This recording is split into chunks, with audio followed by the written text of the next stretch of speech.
இனி ஆண்டவரை விட்டு நீங்க போவீங்கன்னு நான் உண்மையிலே நம்பவே மாட்டேன். நீங்க ஆண்டவரை விட்டு யாராவது போவீங்களா சொல்லுங்க? கோடி ரூபாய் கொடுத்தா கூட போவீங்களா?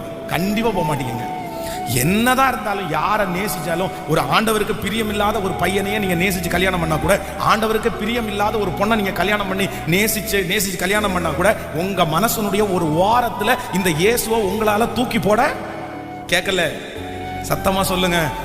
அந்த ஸ்பாட்ல அந்த நேரத்துக்கு வேணா அந்த பையனுக்காக, அந்த பொண்ணுக்காக, அந்த விஷயத்திற்காக நீங்க வேணான்னு நீங்க சொல்லலாமே தவிர, உங்க மனசார இயேசு சாமியை உங்களால தூக்கி போட முடியாது. சோ என்னைக்காவது ஒரு நாள் நீங்க தேவனிடத்துல வருவீங்க, இரக்கத்திற்காக கெஞ்சுவீங்க, ஆண்டவர் உங்களுக்கு இரக்கம் கொடுப்பாரு, ஆண்டவர் உங்களுக்கு மன்னிப்பாரு. இந்த நம்பிக்கையெல்லாம் எனக்கு இருக்குது.